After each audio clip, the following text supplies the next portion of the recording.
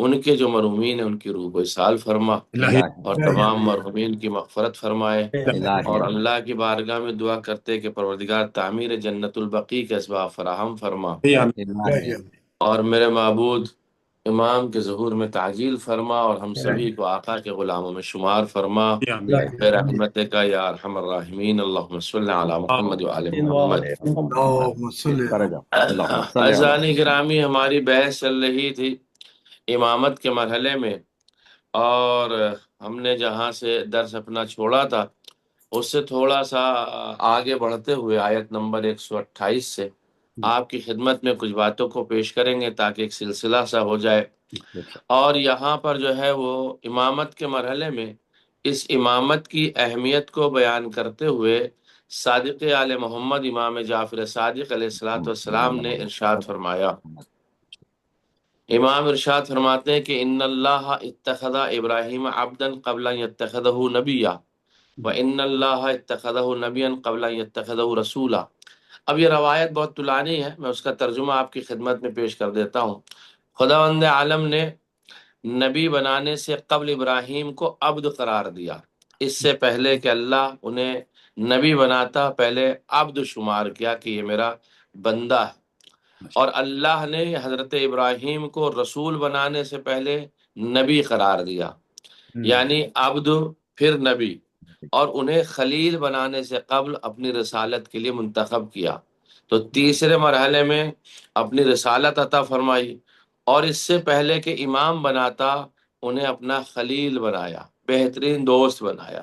جب یہ تمام مقامات اور مناصب انہیں حاصل ہو چکے تو اللہ نے فرمایا میں تمہیں انسانوں کے لیے امام بناتا ہوں۔ یعنی دیکھیے پہلے مرحلے میں عبد بنایا اللہ نے، عبد بنانے کے بعد نبی بنایا، رسول بنایا، خلیل بنایا، اتنے تمام منصب عطا کرنے کے بعد اب اللہ نے اعلان فرمایا کہ میں تمہیں لوگوں کا امام بنانے جا رہا ہوں۔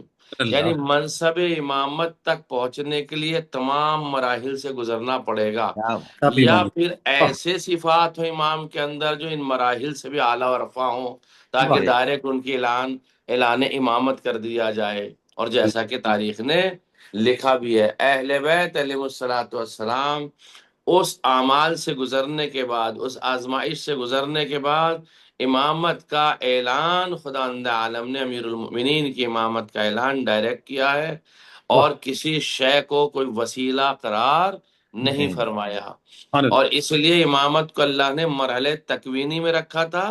اس کا مطلب یہ ہوا کہ ہم نے بنا دیا، تم مانو یا مت مانو ہماری طرف سے امام ہے، یہ مرحلے تکوینی میں ہوا تھا۔ اسی لیے ذانی گرامی نبوت، رسالت اور امامت میں فرق کیا ہے؟ مقام نبوت کا مطلب یہ ہوتا کہ یعنی خدا کی طرف سے وحی حاصل کرنا ہے، لہذا نبی وہ ہے جس پر وحی نازل ہو جائے، اسے نبی کہتے ہیں، اور جو کچھ وحی کے ذریعے معلوم ہو اگر لوگ چاہیں تو انہیں بتا دے۔ مرحلے نبوت میں یہ ہے کہ وحی آ گئی اللہ کی جانب سے، نبی بن گئے، اب اگر لوگ کچھ پوچھیں گے تو نبی جو ہیں وہ خبر دے دیں گے، بنا دیں گے اور بتا دیں گے۔ لیکن مقام رسالت کیا ہے؟ یعنی مقام ابلاغ وحی، تبلیغ و نشر احکام الہی اور تعلیم و آگاہی سے نفوس کی تربیت کرنا، یعنی صرف خبر دینا رسالت کا کام نہیں ہے، بلکہ رسالت کا کام ہے کہ اس وحی کو پہنچائے، رسالت کا کام ہے تبلیغ کرے، رسالت کا کام ہے احکام الہی کو نشر کرے، رسالت کا کام ہے کہ تعلیم اور آگاہی سے لوگوں کے نفوس کو مربی بنائے۔ لہذا رسول وہ ہے جس کی ذمہ داری ہے کہ وہ اپنی ماموریت کے خطے میں، یعنی جہاں اسے بھیجا گیا ہے وہاں جستجو کرے، تلاش کرے، کوشش کرے، اٹھ کھڑا ہو، اور ہر ممکن ذریعے سے لوگوں تک خدا کو دعوت دے اور لوگوں کا پیغام پہنچائے اور ان سے کہے کہ عمل کرو۔ یہ مرحلہ رسالت ہے۔ اور مرحلہ امامت میں کیا ہے ذانی گرامی؟ نبی نے پہنچا دیا، پیغمبر نے جستجو اور تلاش کر لی اور لوگوں کو دعوت دے دی۔ اور مرحلہ امامت میں کیا ہے؟ یعنی رہبری اور پیشوائی اور امور مخلوق کی باغ دوڑ سنبھالنا، سبحان اللہ، یعنی قیادت کرنا، رہبری کرنا، امور مخلوق کی باغ دوڑ سنبھالنا، یہی تو یعنی اب آپ امامت سے باہر نہیں جا سکتے، واہ واہ، آپ امامت ہی کی رہبری میں رہیں گے، جی آپ امامت ہی کی قائدانہ زندگی میں رہیں گے، آپ امامت ہی کی مخلوق بن کے رہیں گے۔ مخلوق میں معنی یہ کہ جو رعایا ہوتی ہے اسی میں آپ کو رہنا، تاکہ اللہ کی مخلوق پر صحیح طریقے سے حکومت کر سکیں۔ واہ، در حقیقت امام وہ ہے جو حکومت الہی کی تشکیل کے لیے ساری توانائیاں حاصل کرتا ہو، سبحان اللہ، واہ واہ واہ، یعنی امام بنے گا ہی وہ جس کے پاس میں حکومت کرنے کی توانائیاں ہوں، بے شک امام بنے گا ہی وہ جس کے پاس قدرت ہو حکومت کرنے کی۔ سبحان تو اللہ، لہٰذا امامت کا منصب بہت بالا اور عرفہ ہے۔ کیا بات، اب میں 2 لفظوں میں آپ کی خدمت میں بات کو پورا کر دیتا ہوں۔ رسالت کسے کہتے ہیں؟ اراء الطریق ہے رسالت، یعنی راستہ دکھانے کا نام ہے رسالت، بے شک، اور ایصال الی المطلوب ہے امامت، واہ یعنی راستے تک پہنچانے کا نام ہے امامت، مطلوب واہ واہ، یعنی راستہ جو دکھا دے۔ آپ نے فرضاً کسی سے کہہ دیا نیو جرسی میں کہ بھائی آپ یہ ٹرن لینا، رائٹ ٹرن لینا، لیفٹ ٹرن لینا، یا آپ نے رسالت کے کام کے انجام دے دی، لیکن آپ نے کہا چلیے آپ کو میں پہنچا دیتا ہوں، آپ میری گاڑی میں بیٹھیے، میں آپ کو سینٹر تک پہنچا دیتا ہوں۔ اب آپ نے سینٹر تک جو انہیں پہنچایا ہے اسے کہتے ہیں امامت۔ اب میں آپ کی خدمت میں ایک جملہ کہہ دوں، آپ حضرات کے ذوق کے اعتبار سے رسالت میں اور امامت میں کتنا بڑا فرق ہے۔ رسالت نے راستے دکھائے ہیں واہ واہ، اور امامت نے وہاں تک پہنچایا ہے جہاں پہنچانا تھا۔ جی پی ایس کا، اب جملہ میں پلٹ کے بتا دیتا ہوں۔ واہ رسالت نے بتایا ہے کہ ایمان کیا ہے، مسلمان کیا ہے، واہ واہ، توجہ چاروں، صرف بتایا ہے، اور امیر المؤمنین نے ہاتھ پکڑ کے دکھایا ہے کہ ایمان کیا ہے۔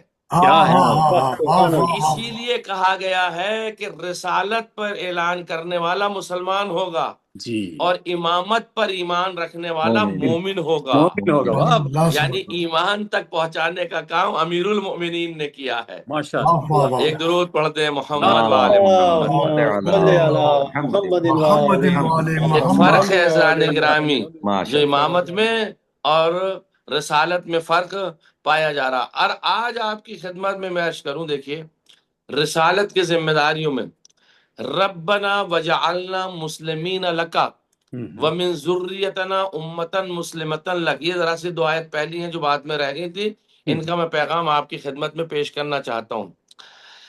پیغامات کیا ہے آپ نے دیکھا اور ملاحظہ فرمایا آیہ کریمہ میں۔ آیہ کریمہ کیا کہتی ہے؟ ترجمے کے حساب سے دیکھیں، ابراہیم و اسماعیل نے کہا پروردگار ہمیں اپنے حکم کے سامنے تسلیم بنا دے، یعنی ہم تیرے حکم کے سامنے مسلمان ہونا چاہتے ہیں، تیرے حکم کے سامنے سر تسلیم خم کرنا چاہتے ہیں، اور ہماری اولاد میں بھی ایسی نسل قرار دے جو تیرے حکم کے سامنے تسلیم ہو۔ یعنی صرف نبی نے اپنے لیے دعا نہیں کی، اولاد کے لیے بھی دعا کی ہے۔ تو اب میں آپ کی خدمت میں ایک جملہ پیش کروں، اپنے آج کے کمالات پر راضی نہیں ہونا چاہیے انسان کو، بلکہ خداوند عالم سے اس میں اضافہ اور اس کے جاری رہنے کی دعا بھی کرتے رہنا چاہیے۔ سبحان اللہ، سبحان اللہ سبحان اللہ، دیکھیں کیا کہا، ربنا وجعلنا مسلمین لک، اے پالنے والے ہمیں قرار دے اپنا مسلمان۔ ارے بھائی ابراہیم سے بڑھ کے کون مسلمان تھا؟ بے شک، حضرت ابراہیم سے بڑھ کے کون اسلام لایا تھا؟ حضرت ابراہیم سے بڑھ کے کون اللہ پہ اعتقاد رکھتا تھا؟ حضرت اسماعیل کی اتنی فضیلتیں ہیں کہ انبیاء ما سلف میں ما سوا محمد سب سے افضل ہے حضرت ابراہیم، بہت عظیم مرتبہ ہے جناب ابراہیم علیہ الصلوۃ والسلام کا۔ اس کے بعد بھی جناب ابراہیم آواز دے رہے پالنے والے ربنا وجعلنا مسلمین لک، اے پالنے والے اپنا مسلمان ہمیں قرار دے دے۔ اس کا کیا مطلب ہے؟ یعنی جس چیز پہ ہم ہیں پروردگار اسے ہمیں باقی رکھنا، یہ نہیں کہہ رہے ہیں کہ بنا دے، یہ نہیں کہہ رہے، بلکہ کہہ رہے ہیں ربنا وجعلنا مسلمین لک، ہمیں قرار دینا ہمیشہ اپنا مسلمان۔ کیوں قرار دینا؟ اس لیے کہ کہیں، حالانکہ وہ تو نبی ہیں، یہ ایک پیغام دے رہے ہیں، ہم جس چیز پہ ہیں اس چیز پہ ہمیں قرار دینا۔ یہیں سے ایک مسئلہ اور واضح ہو جاتا، یہ جو ہم روزانہ کہتے ہیں نا اہدنا الصراط المستقیم، پروردگار ہمیں سیدھا راستہ دکھا، سیدھا راستہ دکھا، تو یہ سیدھا راستہ دکھانے کی بات نہیں ہے، ہائے ہائے ہمیں سیدھے راستے پہ باقی رکھ، واہ اس لیے کہ سیدھا واہ راستہ تو ہم عالم ارواح میں دیکھ چکے ہیں، واہ واہ واہ ہماری واہ کوشش یہ ہے اب ہمیں باقی رکھنا، بے باقی شک رکھنا، باقی رکھنا۔ سبحان اللہ جس سبحان طرح جب ابراہیم ایک دعا کر سکتے ہیں کہ تو اپنا مسلمان بنا لے، باوجود ہے کہ وہ تو مسلمان ہیں، وہ تو ایک امت ہیں، وہ تو ایک نبی ہیں، وہ تو ایک رسول ہیں، وہ تو ایک خلیل ہیں، وہ تو ایک امام ہیں، جب وہ دعا کر سکتے ہیں تو ہم یہ دعا نہیں کر سکتے پروردگار ہمیں صراط مستقیم پہ باقی رکھ؟ اور چھٹے امام سے پوچھا گیا مولا صراط مستقیم کیا ہے؟ تو آپ نے ارشاد فرمایا نحن الصراط المستقیم، ارے ہم ہی تو صراط مستقیم ہیں۔ واہ واہ واہ واہ تو ہماری دعا ہی یہ ہے کہ ہمیں اہل بیت علیہ الصلوۃ والسلام کے راستے پر باقی رکھ۔ ایک سبحان اللہ درود سبحان پڑھ دیں محمد اللہم صلی علی صلی علی محمد وعلی محمد۔ پھر دوسرے مرحلے میں آپ ملاحظہ فرمائیے اپنی اولاد اور نسل کے بارے میں توجہ کرنا، کیوں کہ اس لیے کہا من ذریتنا، یعنی صرف اپنے لیے دعا مت مانگو، اپنی اولاد کے لیے بھی دعا مانگو، اپنی اولاد کی ہدایت کے لیے بھی دعا مانگو۔ یہاں سے عزیزان گرامی سنت ابراہیم سے ہمیں یہ پتا چل رہا ہے کہ انسان کو صرف اپنی فکر نہیں ہونی چاہیے، اپنی اولاد کی بھی فکر ہونی چاہیے۔ بے شک ہماری اولاد کدھر جا رہی ہے، ہماری اولاد کو ہمیں کیا بنانا ہے، ہماری اولاد کو کس طرح صراط مستقیم پہ رکھنا۔ جب نبی ایک دعا کر سکتا وہ من ذریتنا، پالنے والے میری ذریت میں، ہائے تو کیا ہم اپنی ضروریت کے لیے دعا نہیں کر سکتے؟ واہ واہ واہ واہ ہیں؟ اچھا تیسرے مرحلے میں بندگی کا طریقہ، یہ سب سے اہم مسئلہ پیش کرنے جا رہا ہوں آج کے درس میں۔ بندگی کا طریقہ اور سلیقہ خدا تعالی سے سیکھنا چاہیے۔ ہاں جی بالکل، یعنی ہمیں بندگی کیسے کرنی یہ خدا سے سیکھیں، بے شک، ہمیں سلیقہ کیسے آنا چاہیے ہم خدا سے سیکھیں، ورنہ انسان بہت سی خرافات اور کئی قسم کی گمراہیوں کا شکار ہو جائے گا اگر ہم خدا کی سنت سے حاصل نہ کریں۔ اور سنت خدا کیا ہے؟ وہ ہے سنت رسول، اس لیے کہ سنت رسول ہی سنت خدا ہے۔ اور سنت رسول کیا ہے؟ امام رضا کی شہادت کی تاریخ 23 ذی بربنائے تاریخ ہے، ایک جملہ امام رضا علیہ السلام کا روایت سے پیش کر دیتا ہوں۔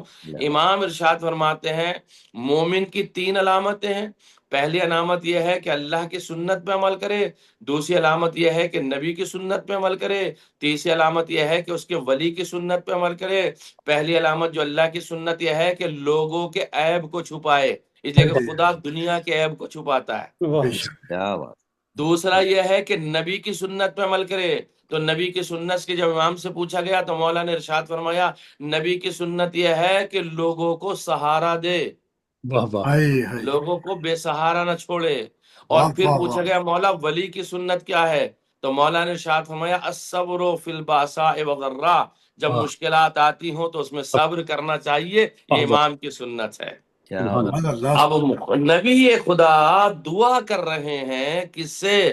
اللہ سے، پروردگار ارینا مناسکنا، تو ہی سکھائے گا عبادت کیسے کرنی ہے، اپنی مرضی سے عمل کرنے کا نام عبادت نہیں ہے، نہیں، مرضی پروردگار سے عبادت کرنے کا نام عبادت ہے۔ واہ واہ کیا واہ بات، واہ واہ ماشاء اللہ، اور پھر سبحان اللہ سبحان روح انسانی بھی تسلیم کرے جسم انسانی کے ساتھ۔ سبحان اللہ، یہ ہمیں وجعلنا مسلمین لک ومن ذریتنا امتا مسلمتا لک وارنا مناسکنا، آپ دیکھیں اور ملاحظہ فرمائیں آیات کریمہ میں ذان گرامی۔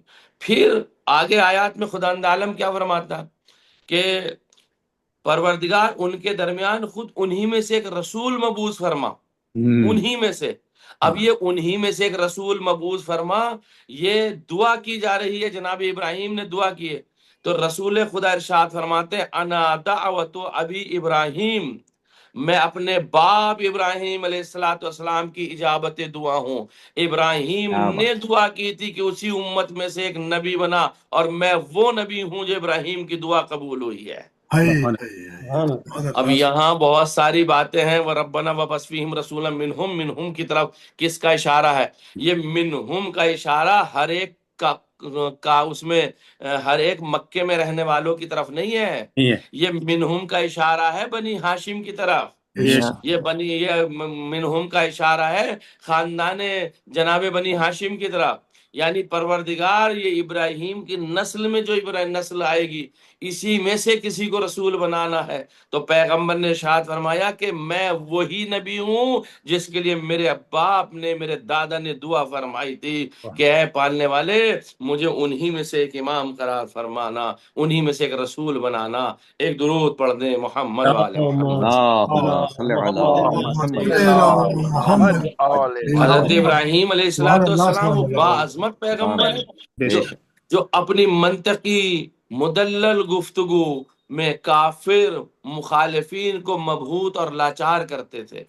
اس لیے کہ جناب ابراہیم ایک پیغام اور دینا چاہتے، جب کبھی بھی گفتگو کرو تو دلیلوں کے ساتھ کرو، ہواؤں میں گفتگو مت کرو۔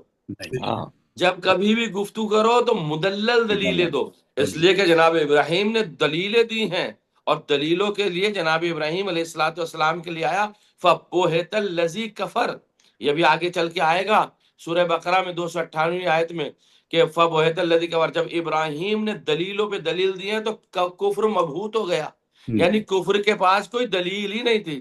اور جناب ابراہیم بتاتے ہیں کہ صبر اور توکل کا یہ عالم تھا کہ اس میں بھی دوسروں کے لیے نمونہ عمل تھے جناب ابراہیم۔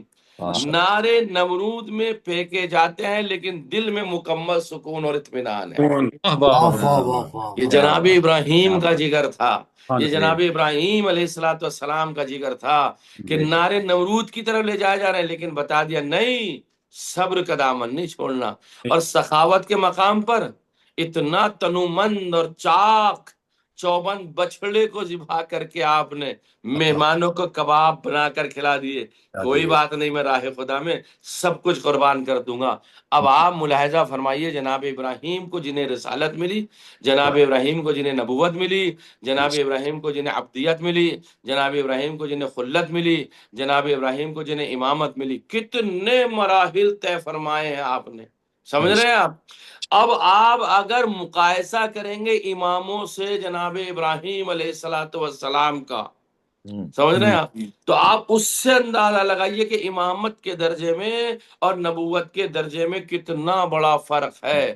جناب ابراہیم نے دعا کی تھی پروردگار مجھے اپنے اسلام پر باقی رکھنا، اور امیر المؤمنین آواز دیتے ہیں اگر میرے سامنے سے لو کشف الغطاء لمزدت یقینا، اگر آسمان کے پردے بھی میرے سامنے سے ہٹا دو تو میرے یقین میں اضافہ نہ ہوگا، یعنی میں مکمل یقین ہوں علی ابن ابی طالب، مکمل ایمان ہے علی ابن ابی طالب علیہ الصلوۃ والسلام۔ اللہ کی بارگاہ میں دعا کرتا ہوں کہ آج کے اس مجلس نما درس کا، اس درس جو مجلس نما، اس کا ثواب ہمارے محترم جناب عادل نقوی صاحب کے جو مرحومین ہیں اور ان کے اہلیہ کے ان کو اسال پہنچے انشاءاللہ تعالیٰ، اس لیے کہ یہ بھی کسی مجلس سے کم نہیں ہے اور کسی ذکر الہی سے کم نہیں ہے۔ جو تذکرہ امامت اور ہمارے قلوب کو جو منور کر رہا ہے یہ وہ ایسا تذکرہ امامت ہے۔ اور پھر الہی مقام و منصب جناب ابراہیم کے مرحلے میں آپ دیکھیں، اب یہ جو آیات آنے 132 33 34 جو آیہ کریمہ، اس میں کیا ہوا؟ اس وقت کو یاد کرو جب ابراہیم کے پروردگار نے ان سے فرمایا حق کے سامنے سر تسلیم کر دو، تو انہوں نے کہا میں نے پروردگار کے سامنے سر تسلیم خم کر دیا ہے۔ تو یعنی الہی مقام اور منصب اور خدائی الطاف دلیل کے بغیر کسی کو نہیں دیا جاتا ہے، اور اس لیے کہا تھا اسلم تو میں نے قبول کر لیا۔ اور پھر اس کے بعد حضرت ابراہیم کا تذکرہ کہتے ہوئے ہمیں اپنی نسل کے صحیح عقیدے اور ایمان کی بھی فکر ہونی چاہیے، یہ جناب ابراہیم کا پیغام ہے۔ پھر دوسرا راستہ حق کا راستہ وہی اسلام کا راستہ ہے، اور خدا تعالیٰ کے سامنے تسلیم ہونا چاہیے ہر مرد مومن کو۔ اس کے بعد پھر آیت نمبر آپ ملاحظہ فرمائیں گے 134 میں جا کر کے خداوند عالم نے تاریخ کے مطالعے کے اگر آپ کریں گے تو پتہ چلے گا، اس قرآن مجید کی ان آیات کی تفسیر میں ہمیں پتہ چل جائے گا کہ لوگوں نے اپنے اعمال کی بدولت اپنا مستقبل سدھارا ہے، اور فرعون کی بیوی کا شمار بہشتیوں میں ہوتا ہے۔ اعمال کی بنیاد پر تو ہوا یہ اعمال، بھائی دیکھیے اگر اعمال کی بنیاد پر نہ ہوتا تو فرعون کی بیوی مومنہ کیسے ہو جاتی؟ جی بے شک اعمال کی بنیاد پر کرنا ہوتا تو لوط کی بیوی بدعمالی کی وجہ سے جہنم میں کیسے جاتی؟ بے شک جی بے شک سبحان یہ اللہ اعمال کی سبحان بنیاد پر ہے۔ تو عقیدوں کے ساتھ ساتھ اعمال بھی محکم و مضبوط کرنے ہیں، اعمال کے ساتھ ساتھ عقیدے بھی محکم و مضبوط کرنے ہیں۔ کیوں؟ خدا عقیدوں کو بھی دیکھتا ہے، خدا اعمال کو بھی دیکھتا ہے، بے اور شک پھر ہر شخص کا مستقبل اس کے اپنے اعمال سے وابستہ ہے۔ ہر فرد اور معاشرے کے اعمال کا نتیجہ خود اسی کے لیے ہے۔ ولا تسألون اما کانوا یعملون بتا رہا ہے۔ پھر آیے کریمہ میں اللہ نے آگے چل کر، چونکہ آج پہلا پارہ ختم ہونے جا رہا ہے، اس جی کے اعتبار سے آپ حضرات کی خدمت میں کہ تمام انبیاء اور آسمانی کتب پر ایمان ضروری۔ آمنا باللہ وما انزل، بے اگر تم یہ چاہتے ہو کہ صرف تھوڑا سا ایمان لے آؤ، نہیں نہیں نہیں، آمنا باللہ وما انزل، اللہ پہ بھی ایمان رکھنا اور جو نازل کیا گیا ہے بے اس شک پہ بھی ایمان رکھنا ہے۔ اب اللہ چاہے نازل نبوت کی گئی ہو، نازل رسالت کی گئی ہو، نازل خلت کی گئی ہو، نازل امامت کی گئی ہو، ایمان سب پہ رکھنا ہے۔ واہ واہ اور واہ بعض انبیاء کا انکار، تمام انبیاء کا انکار ہے۔ سچا مسلمان وہ ہے جو درست تمام انبیاء پر ایمان رکھتا ہو، تمام آئمہ پر ایمان رکھتا ہو۔ اس ماشاء لیے روایت میں آیا ہے کسی نے ہمارے ایک کا انکار کیا تو ایسا جیسے سب کا انکار کر دیا۔ اللہ واہ جی واہ سبحان اللہ یہ انبیاء کی منزل ہے، اور اس کے بعد مراحل یہاں ہے، اگر وہ بھی اس پر ایمان لے آئے جس پر تم ایمان لائے ہو تو یقین وہ ہدایت یافتہ ہو جائیں گے۔ یعنی ہمیں یہ چاہیے جس چیز پر ہم انبیاء ایمان لائے ہیں اس پہ ہم بھی ایمان لے کر کے آئیں۔ کیوں؟ اس لیے کہ عزیزان گرامی، انبیاء اسی شے پر ایمان لائیں گے جو خداوند عالم چاہتا ہے۔ بے بے شک شک اور پھر 138ویں آیت میں کیا کہا؟ اور کتنی بہترین خداوند عالم نے کنایا استعمال کیا، صبغۃ اللہ وہ لفظ استعمال کیا جو اردو میں بھی استعمال کیا جاتا اسے عربی میں استعمال کیا۔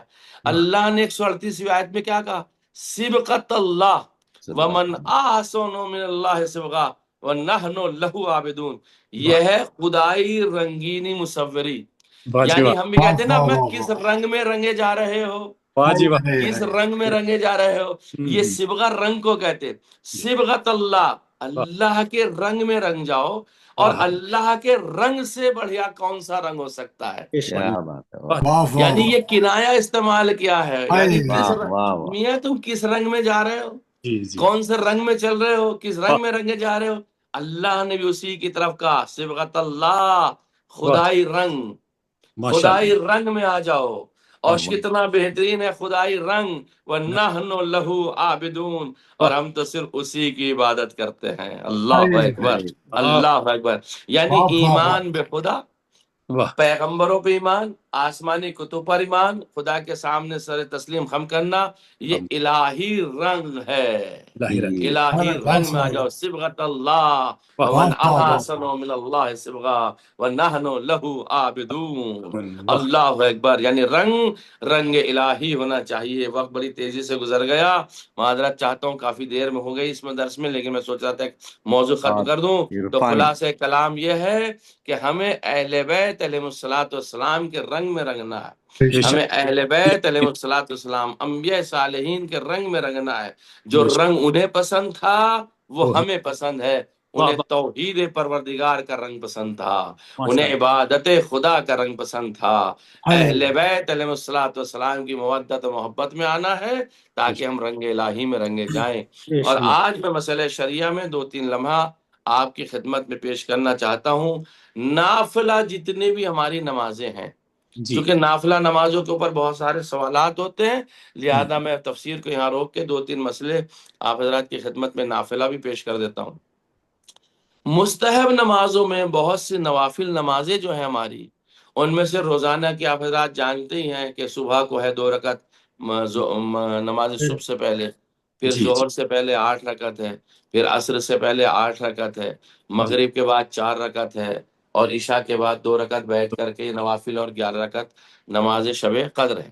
ان کا حالانکہ ہر جگہ وقت معین کیا گیا ہے، لیکن بعض نوافل کسی وجہ سے ہم نے نہیں پڑھے ہیں تو ہم قربتاً اللہ کی نیت سے جب دل چاہے نوافل پڑھ سکتے ہیں، کوئی شرعی اشکال اس کے اندر نہیں ہے۔ بالخصوص ہمارے ڈاکٹر غضنفر جعفری صاحب نے بھی پچھلے ہفتے ایک مسئلہ معلوم کیا تھا، اس کی تکرار کرتے ہوئے اسے میں آپ کی خدمت میں پیش کرتا ہوں۔ نماز شب کی 11 رکعتوں میں سے 8 رکعتیں اور نافلہ شب کی نیت سے اور 2 رکعت نماز شفا کی نیت سے اور 1 رکعت نماز وتر کی نیت سے ہمیں پڑھنی چاہیے۔ اور نافلہ شب کا مکمل طریقہ آپ حضرات جانتے ہیں کہ 2 طریقوں میں پڑھنا، 2 رکعت میں پڑھنا چاہیے۔ اب یہ جو نفل نمازیں حالت اختیار میں بھی بیٹھ کر پڑھی جا سکتی ہیں، مثال کے طور پہ وقت کم ہے، 11 رکعت پڑھنی ہے، 10 منٹ رہ گئے، تو جب بیٹھ کے پڑھیں گے تو وقت کم لگے گا، تو ہم بیٹھ کے پڑھ سکتے ہیں۔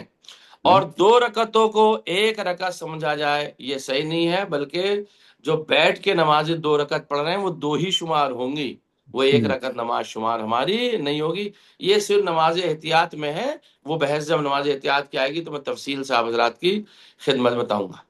اب ظہر کی نوافل کا وقت جو ہے وہ اول ظہر سے لے کر کے جب ظہر کا وقت ہو جائے ہم نوافل پڑھ لیں، اس کے بعد جو ہے نماز ظہر پڑھ لیں۔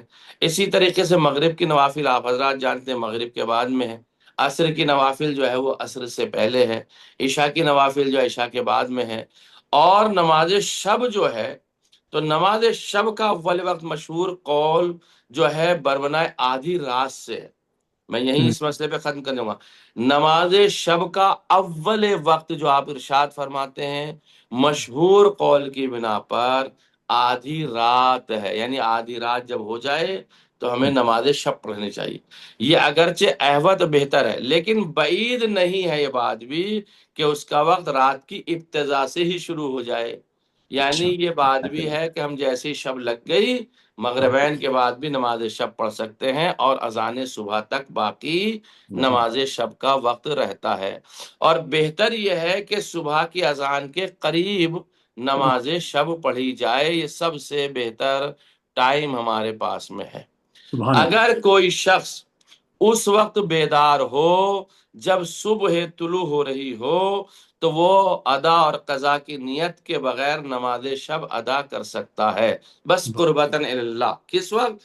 جب صبح طلوع ہو رہی ہو، یعنی صبح کا وقت ہو رہا ہے، اور چاہے کوئی بندہ نماز شب پڑھوں اور وقت نہیں ملتا اول وقت میں پڑھنے کا تو بس پڑھے نماز شب پڑھتا ہوں قربتاً اللہ، نہ فرض کی نیت ہے نہ اس کی حضوری کی نیت ہے، بس رجعان پڑھ لے گا تو اللہ کتنا کریم ہے کہ خداوند عالم ہماری اس نماز کو قبول فرمائے گا انشاءاللہ۔ اللہ اطاعت دیکھنا چاہتا ہے، اللہ دیکھنا چاہتا ہے بندہ میرا مطیع کتنا ہے، اللہ دیکھنا چاہتا ہے میری عبادت کیسے کر رہا ہے۔ یہ وقت تو مصلحتوں کی بنیاد پہ ہے، ورنہ 24 گھنٹے اگر بندہ اللہ کی اطاعت میں رہے گا اور کوئی گناہ نہ کرے گا تو یہ بھی عبادت میں شمار کیا جائے گا، یہ بھی عبادت میں شمار کیا جائے گا۔ اللہ کی بارگاہ میں دعا کرتا ہوں پروردگار ہمیں زیادہ سے زیادہ فہم قرآن، ادراک قرآن، تفسیر قرآن اور مسائل شرعیہ کو حاصل کرنے کی توفیق عطا فرمائے برحمتک یا ارحم الراحمین۔ اللہم صلی علی محمد وعلی محمد۔ ایک بار اور سورہ فاتحہ میری جانب سے محترم جناب عادل نقوی صاحب ان کی فیملی کے جو مرحومین ہیں، آپ سبھی کے مرحومین، ملت شہدائے جعفریہ جو ہیں سبھی کی روح کو پڑھ کر کے سال فرمائیں۔ بسم اللہ الرحمن الرحیم، الحمد للہ رب العالمین الرحمن الرحیم صراط الذین انعمت علیہم۔ بسم اللہ الرحمن الرحیم، قل هو اللہ احد، بسم اللہ الرحمن الرحیم، بسم اللہ الرحمن الرحیم، قل هو اللہ اللہ اللہم صل علی محمد پروردگار سب کی مغفرت فرما۔ آمین۔ کوئی سوال ہو تو بسم اللہ، اگر میرے ذہن میں ہوگا تو۔ جی حضور، ایک سوال ہے جی ہمارے بسم اللہ۔ گروپ کی کچھ لیڈیز کا سوال ہے کہ جی اگر کوئی شخص جی اپنے بیٹی کی شادی کے لیے جہیز جمع کر رہا ہے جی اور کچھ پیسے جمع کر رہا ہے شادی کے خرچوں کے لیے، جی تو کیا ان پر خمس دینا واجب ہوگا؟ جی بس یہ سوال ہے. دیکھیے دو چیزیں الگ الگ ہیں حضور. اگر پیسے جمع کر رہا ہے اور تاریخ خمس کی آ گئی ہے تو خمس ہے. لیکن اگر جہیز کا سامان لے لیا ہے اور اپنی شان کے مطابق، شان سے زیادہ نہیں، جو اس کی ایک شان ہے، چونکہ ہر آدمی کی ایک کیپیسٹی ہے، اس کے اعتبار سے سامان لے لیا ہے، زیور لے لیا ہے، تو پھر ان پہ خمس نہیں ہے. اچھا، جی بہت بہتر. جی تو مطلب آپ کا خیال ہے کہ جو پیسے جمع کر رہا ہے وہ شادی کے لیے بچی کے اس پہ خمس ہے، اس سے خمس ہوگا. کیونکہ اب اس نے خریدا نہیں ہے. اچھا اچھا اچھا، اور وہ کیش. جو سامان خرید لیا ہے وہ خرچ ہو چکے، وہ بیٹی کو ایک طرح سے گفٹ دے چکا ہے، تب اس کا بے شک. نہیں رہا، سبحان کیونکہ اللہ، خرید لیا ہے نا اس نے.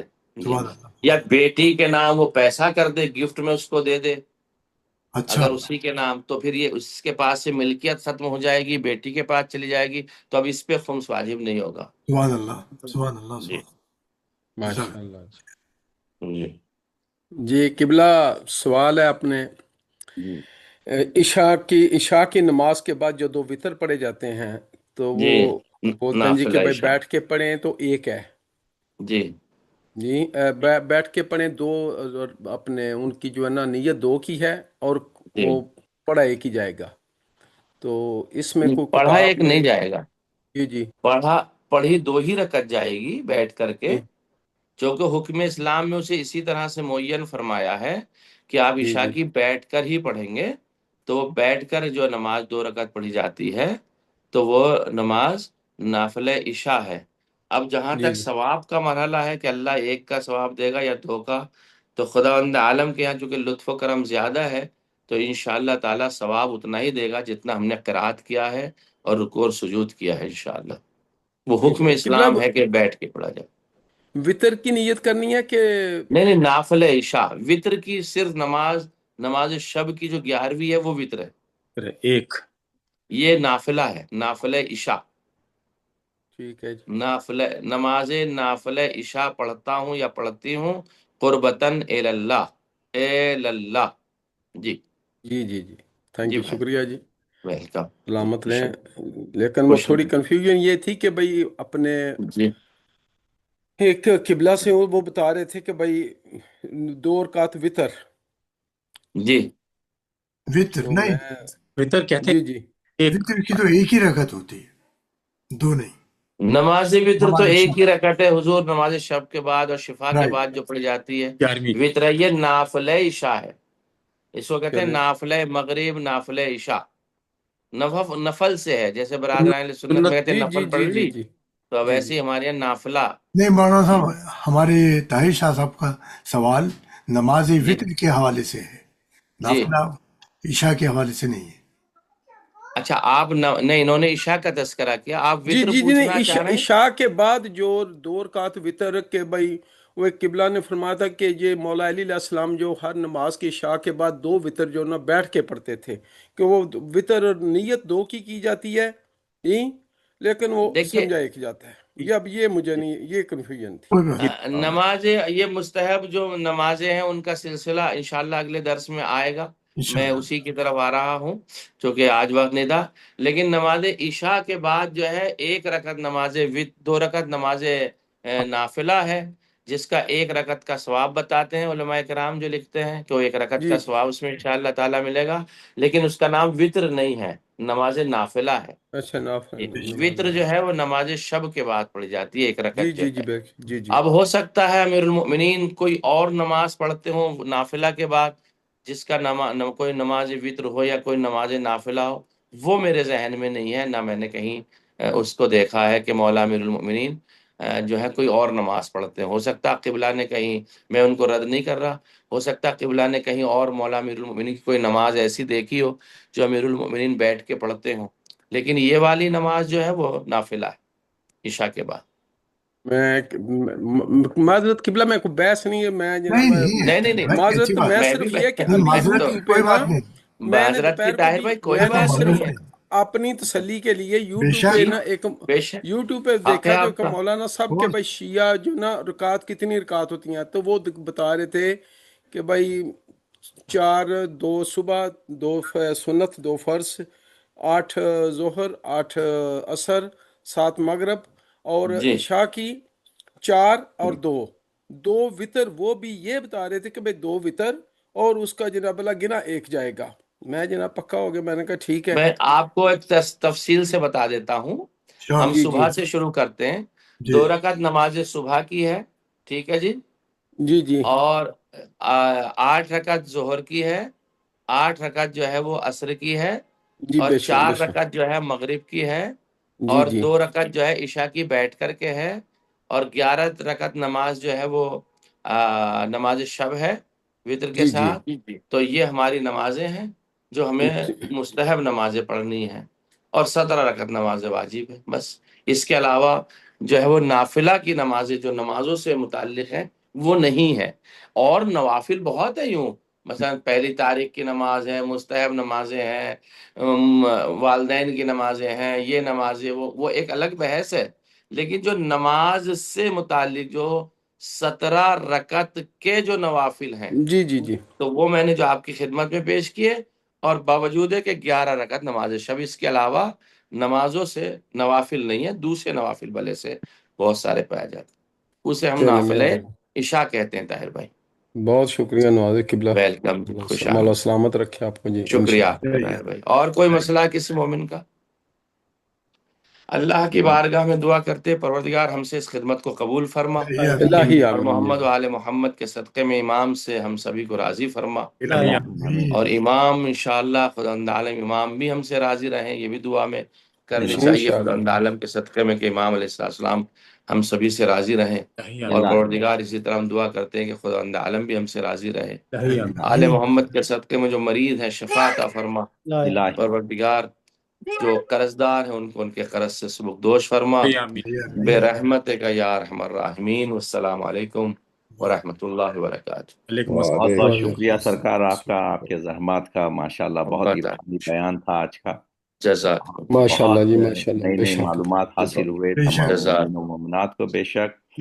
اور دعا جزاک یہی ہے کہ اللہ ہمیں ہمیشہ قرآن کے نور سے الہ وابستہ رکھے رہے، الہی الہ آمین اور عمل کرنے کی سعادت اور توفیق عطا فرمائے، الہ بحق آمین، معصومین علیہ آمین۔ السلام۔ بہت مہربانی آپ مولا سب سلامت۔ حضرات حاضرین کا میں مشکور ہوں، اور اردو فاؤنڈیشن آپ سب حضرات کا مشکور ہے۔ انشاءاللہ آئندہ پیر کو پھر ملاقات ہوگی انشاءاللہ اجازت دیجیے، شب بسم اللہ بخیر، جی، بہت بہت شکریہ۔ الہی آمین جناب، اللہ حافظ جی، بسم السلام اللہ۔ ورحمۃ اللہ وعلیکم السلام، اللہ حافظ، شکریہ، خدا حافظ، اللہ مہربانی۔ ڈاکٹر صاحب ماشاءاللہ مولانا صاحب نے بہت اچھا رہانہ یہ زبردست، بے اچھا شک، یقیناً کیا، اور ماشاءاللہ قمرادی نہیں، صاحب اور ماشاء آپ اللہ، ڈاکٹر بڑا احمد جعفری صاحب، آپ کا سب کا شکر گزار ہوں میں تہہ دل سے۔